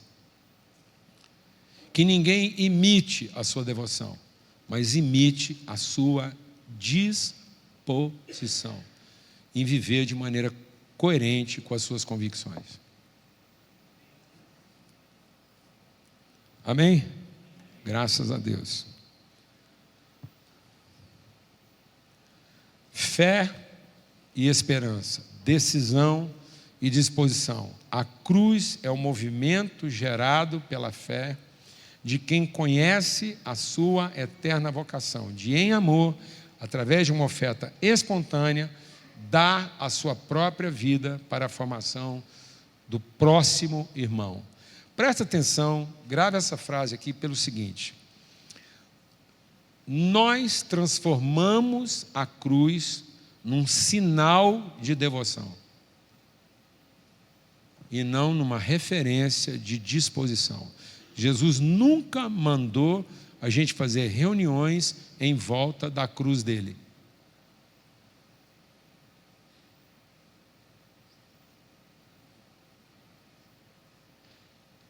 Você não tem essa orientação.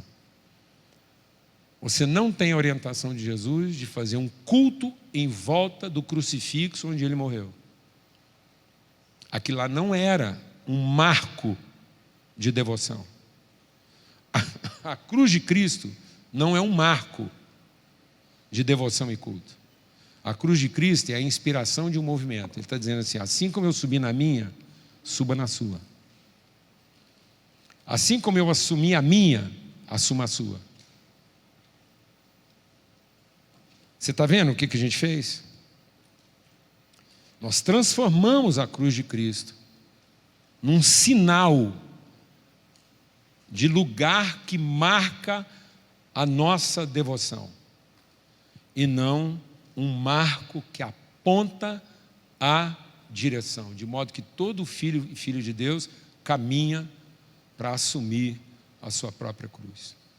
Então a cruz não é um lugar estático. A cruz não define um lugar onde está todo mundo parado em devoção.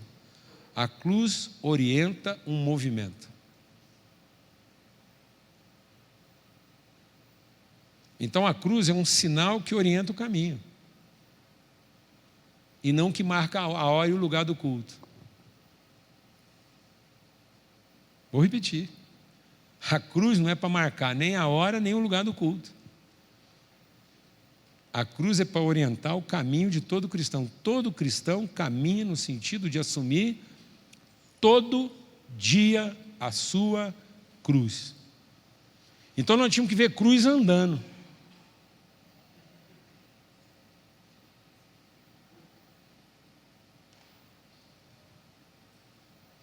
Porque ele tomou sobre si a sua cruz, espontaneamente. E nós devemos também tomar. E aí todo mundo que está andando conosco vai ver a cruz como uma coisa que orienta o quê? O movimento. E não que define a devoção. Então nós não somos adoradores da cruz. Nós somos seguidores da cruz.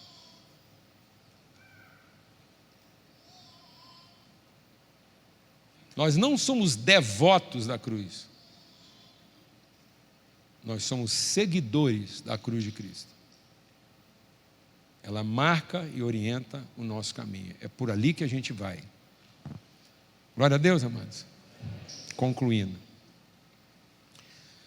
Então, concluindo, de tudo que a gente compartilhou lá desde o início aqui da nossa aula, a conclusão disso é: a fé é o movimento de transformação até a semelhança do Pai. Então, é pela fé, de fé em fé, graça sobre graça, de glória em glória, que nós vamos sendo transformados todos os dias, o tempo todo, na perfeita imagem do Pai. Então, a fé é para que eu me torne a expressão mais próxima de quem Deus é. E não para que eu fique no lugar mais perto de onde Deus está. Então, aquele que se aproxima de Deus sem fé, é impossível ter uma relação agradável com Deus, porque a crença me dá a falsa sensação de que pela crença eu vou estar mais perto de onde Deus está. Mas a fé não é para você ficar mais perto de onde Deus está. É para você ser a expressão mais próxima de quem Deus é. Por isso que o momento máximo da fé, você vai ter a sensação de que Deus te abandonou. Mas o Pai está tão perto que você entrega a sua vida na mão dele. Porque na cruz Jesus fez o quê? Deus, por que me abandonaste? Pai, nas tuas mãos eu entrego o meu espírito. Então a fé é para que a gente seja transformada a tal ponto que eu não dependa mais do poder do divino, porque eu estou totalmente compromissado com a vontade do Pai. Eu dependia do poder divino quando eu era criança, mas agora que eu tenho um espírito e conheço o Pai, eu vou sendo transformado de fé em fé na própria expressão de quem Deus é como Pai. E não a expectativa do que Deus pode como Deus. Então a fé não é para que você cresça na sua expectativa do que Deus pode, mas para que você cresça e se desenvolva na convicção de quem o Pai é. Para que você seja, como filho, a expressão mais próxima que uma pessoa pode ter de quem é o Pai. Porque do ponto de vista da capacidade e da competência, ninguém nunca esteve tão perto de onde Deus estava quanto Lúcifer. O Lúcifer só gerou de maneira sincera a expectativa que ele tinha, porque ele, pelo serviço, foi a criatura mais perto de onde Deus sempre estava. Mas nunca teve alguém tão distante da pessoa que o Pai é. E Deus não quer que você seja alguém muito perto de onde Deus está, porque para estar perto de onde Deus está, ninguém precisa de fé, porque Deus é onipresente.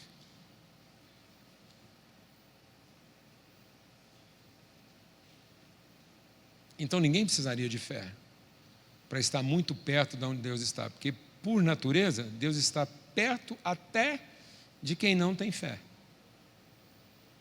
A fé não é para que você tenha certeza que você está perto de Deus e Ele perto de você. A fé é para que você tenha toda a certeza que você está se transformando na imagem mais próxima que alguém pode ter de quem o Pai é e qual é a vontade dele para cada um dos seus filhos, porque pela fé o seu único compromisso e disposição é viver essa vontade para que isso inspire os outros. Amém? Glória a Deus. Aleluia.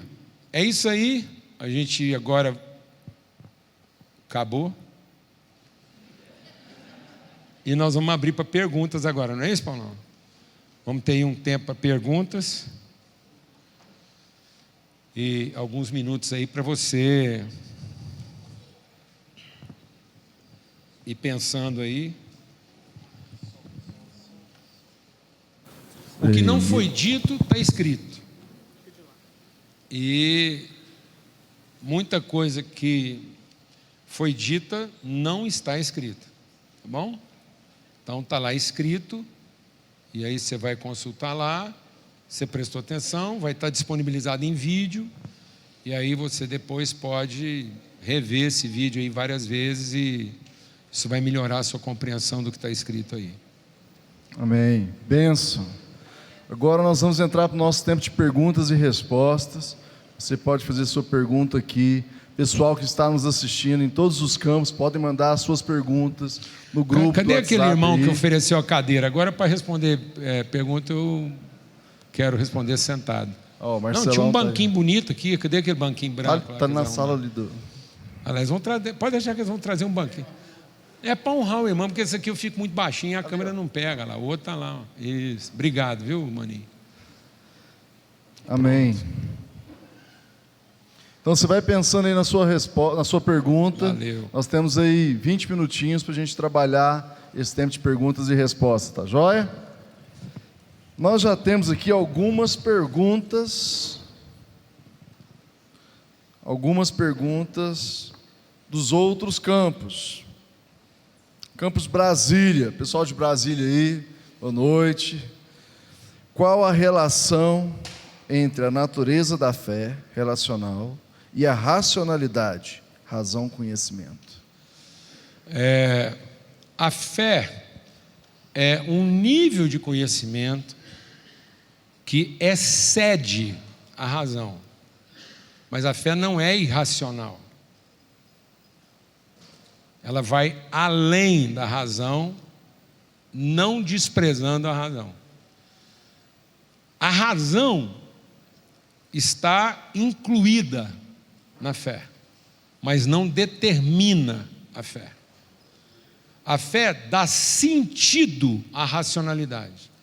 A racionalidade sem a fé é loucura, por mais racional que ela seja. Então, toda a lógica humana, se não for amparada, se não for tomada, se não for absorvida por esse nível de conhecimento que só a fé produz, ela é loucura. Por isso que a palavra de Deus diz que a maior ciência, a maior racionalidade humana é loucura para Deus.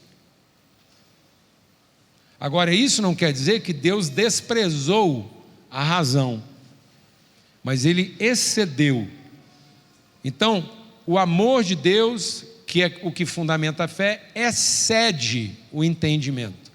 Então, quem anda pela fé tem a ciência e vai além dela. Por isso que em Cristo estão ocultos todos os tesouros da sabedoria e da ciência.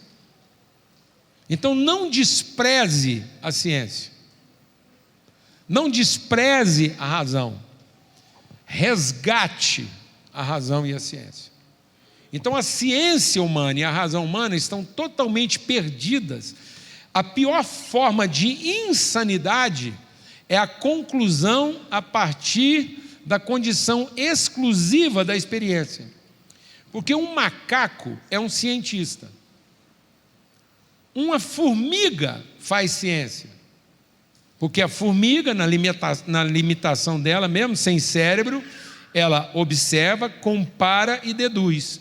Então, há um cientismo na formiga quando ela procura o açúcar, acha o açúcar, conta para as amigas e daqui a pouco tem um rito do açúcar. Então tem igreja de formiga, com hora marcada, com local marcado, com um rito marcado.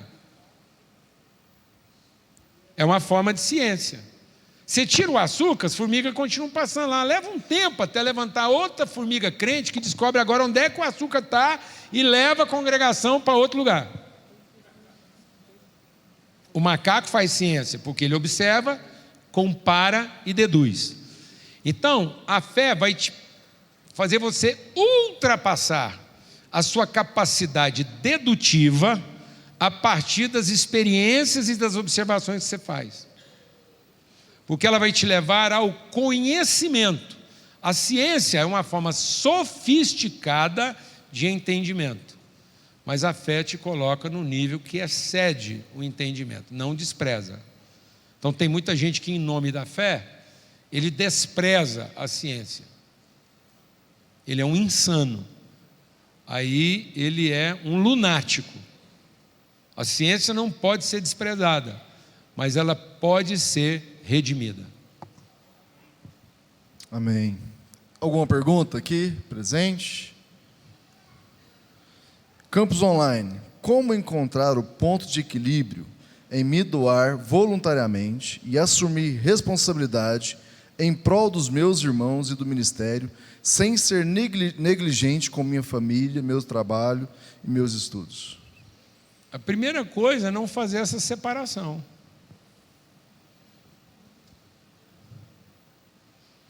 Quem é sua família? Quem é sua mãe e seus irmãos? É só olhar para Jesus e ver qual foi a definição que ele fez de família. Como é que Jesus definiu família? Ou você anda até hoje confundindo parente com família? Parente é pau de bater em doido. Mano. Parente não salva ninguém, não. Parente é o recurso que você tem quando você está sinceramente desapontado e você precisa ofender alguém no nível que ele entende. Aí você usa os parentes.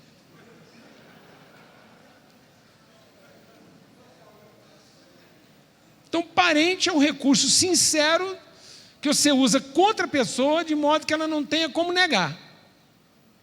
Não, esse povo, você é tudo desse jeito, você é igualzinho seu pai, eu sabia. Você é tipinho da sua mãe, então parente é pau de bater em doido. Parente não salva ninguém, não, mas família salva parente, parente condena a família. Por isso que Deus, para fazer de Abraão instrumento de salvação, ele falou: a primeira coisa que você tem que fazer é sair do nível da sua parentela. Porque quem entende a vida a partir dos parentes não sabe o que é família.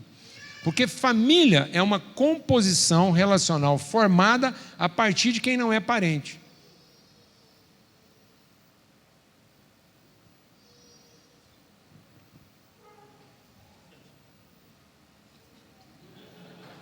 Porque se começar a casar só parente com parente, nada é mais lunático do que raça pura. Por que que poodle é doido? Todo poodle é lunático, mano. Todo pincher é neurótico. Todo doberman é mal resolvido. Porque é raça pura.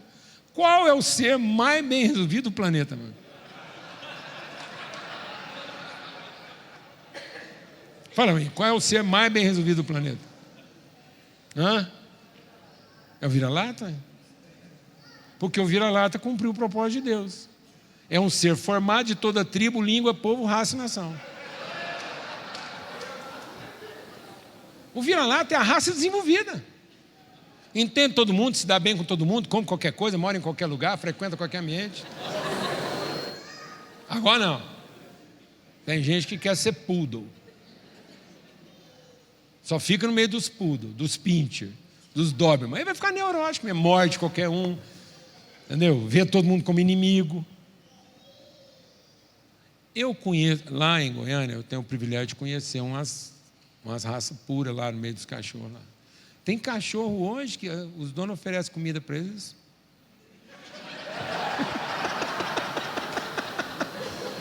Os donos ficam loucos da cabeça. O cachorrinho chega lá. Eu posso contar uma história aqui? Eu não vou contar quem é. É um primo que eu tenho. Muito chegado. Não vou contar quem é, não. E uma vez a irmã dele foi viajar e deixou com ele um daqueles cachorros, aquele bem peludinho, cabeludo, que ele lembra um setter, mas tem outro nome, esqueci o nome. Ele é do pelo, tudo caído, as orelhonas, cheio de pelo, assim. E ela, maior recomendação, ele ia ficar 2 meses e tanto fora. E ele tinha um canil lá na chácara dele. Ela falou assim, por favor, esse cachorro só come tal, na hora tal. E ele, pode deixar. Mas cuidado, porque senão... Pode ficar tranquila que seu cachorro está comigo. Seu irmão está comigo. Ela foi embora. Ele trancou o cachorro 3 dias, sem comida e sem água. Depois de 3 dias, ele entregou o angu que todos os cachorros dele comiam. O cachorro renasceu, voltou a ser cachorro. Ele estava reencarnando outra coisa, ele voltou a ser cachorro. Tinha um espírito ruim dominando a vida dele. Ele estava quase acreditando que não era mais cachorro. 3 dias, que é o prazo de morrer e ressuscitar, ele já morreu, ressuscitou cachorro, voltou a... Então, isso é para você entender, que talvez o seu maior problema é que até hoje você está separando os ambientes. Você está achando que é uma coisa para os parentes, outra coisa para a igreja, e outra coisa para a sua empresa. Não existe isso. Você é reino de Deus, onde você estiver, e você representa a vontade de Deus como pai para os seus filhos. Então, você vai ver todo mundo como alguém que precisa conhecer o Pai, seja seu parente ou não.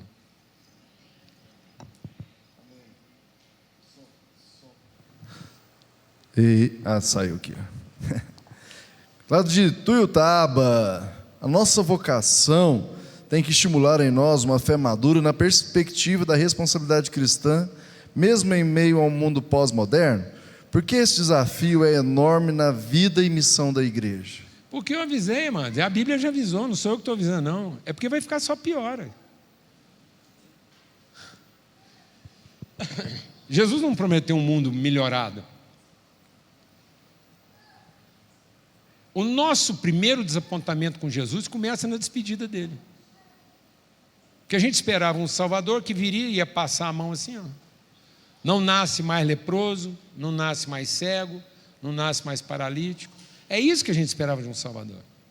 Nós não esperávamos um Salvador que ia curar alguns paralíticos, alguns cegos.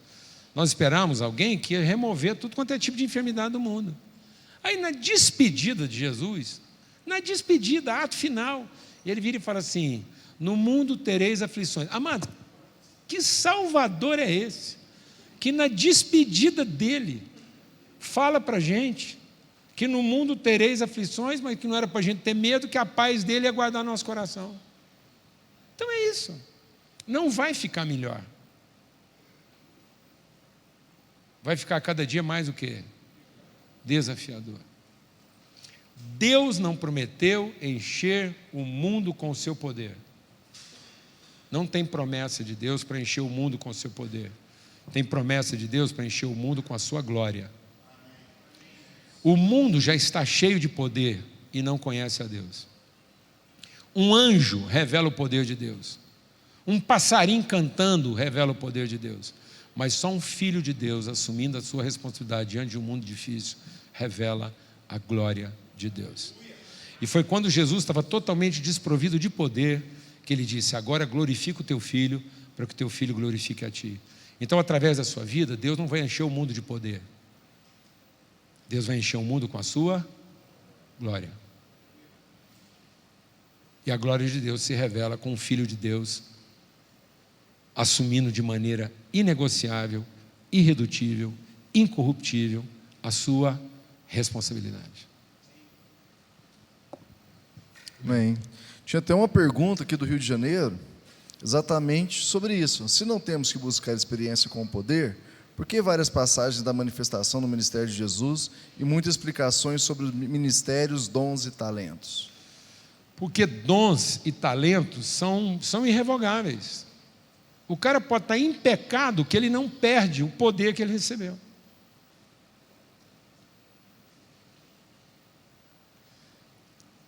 Acho que eu nunca contei isso assim em público, mas acho que hoje talvez seja o dia de eu contar isso.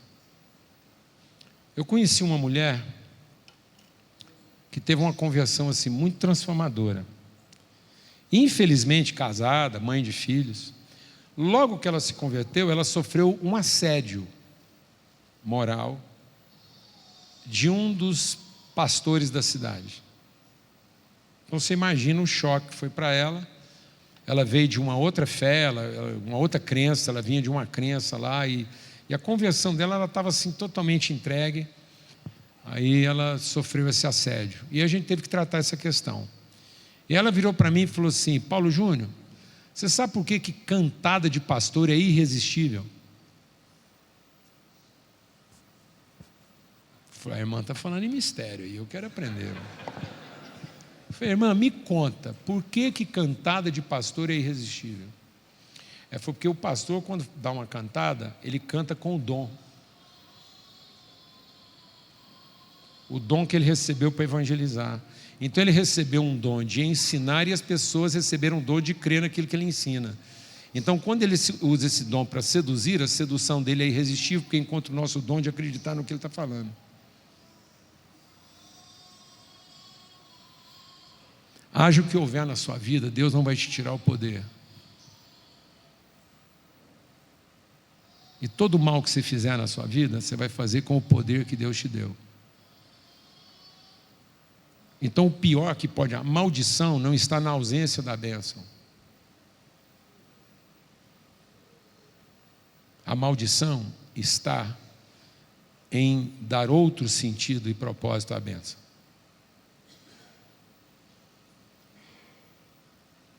Ninguém é amaldiçoado porque não foi abençoado. Porque Deus não amaldiçoa ninguém. As pessoas se amaldiçoam porque dão mau uso e outro propósito à bênção que eles receberam para cuidar das pessoas. Por isso, nós vamos continuar tendo experiências de poder, mas elas só farão sentido em amor. Por isso que Paulo diz: eu posso ter o poder de pregar as maiores mensagens, eu posso ter o poder de mudar uma montanha de lugar, eu posso ter poder de acabar com o problema de milhares de pobres. Acabar com o problema de milhares de pobres é filantropia. Ficar mudando montanha de lugar é exibicionismo. E produzir grandes mensagens é dialética, é retórica. E se isso não for movido de amor, para nada se aproveita. Então não há nenhum proveito no poder se isso não cumpre o propósito de revelar o amor de Deus.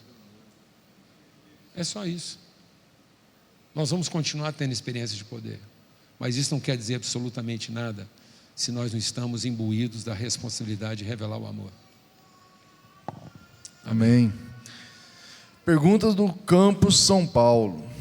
Se o movimento de transformação ocorre até a semelhança do Pai, nunca seremos capazes de viver fé na plenitude, apenas aperfeiçoados? É isso. O dia que você estiver totalmente aperfeiçoado, você pode ter certeza que nesse dia que você morre e acorda em casa.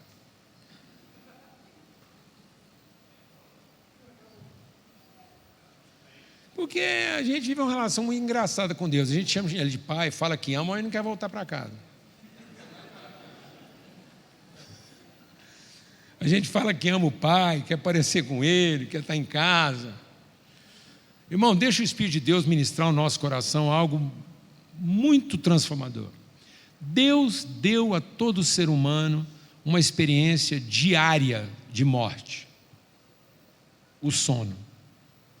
Porque todos os que vivem da fé, cumprindo o propósito de Deus, não morrem, dormem.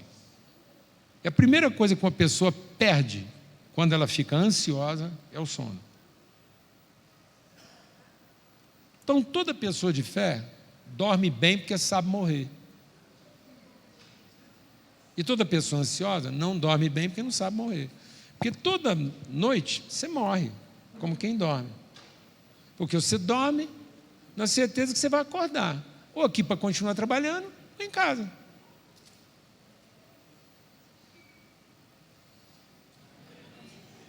Glória a Deus. Simples assim, ué. Então aprenda a dormir como quem morre. Porque senão você nunca vai saber morrer como quem dorme. Por isso a palavra de Deus diz que Deus dá aos seus enquanto dormem. Primeira coisa que a incredulidade vai tirar de você é o sono, porque você vai ficar com a ideia de que você tem que ficar preocupado com o dia de amanhã. Não, você terminou bem o dia, morre, meu irmão. Então, não termine o seu dia cansado. Vou dar uma receita aqui. Se você terminar seu dia cansado, você não vai conseguir dormir. Termina o seu dia morto. Exausto. Às vezes a pessoa pergunta assim para mim, você está cansado? Eu falo, cansado eu não estou não, mas eu estou prontinho para dormir, porque eu estou exausto. Eu entreguei naquele dia tudo que eu tinha para entregar. Ué. Acabou, entregou tudo que você tinha para entregar? Então o resto é você fazer o que agora? Dormir, ué? Porque o reino de Deus é como um homem que plantou uma semente e foi o quê? Ficar lá acordado para ver o que ia acontecer? Não, foi dormir, ué. Então aprenda a terminar seu dia exausto, como quem não tem mais nada para entregar. Agora resta você só fazer o quê? Dormir, como quem está morto. E justamente você vai dormir bem porque você não está cansado, porque o cansaço tira o sono. Amém? Aleluia.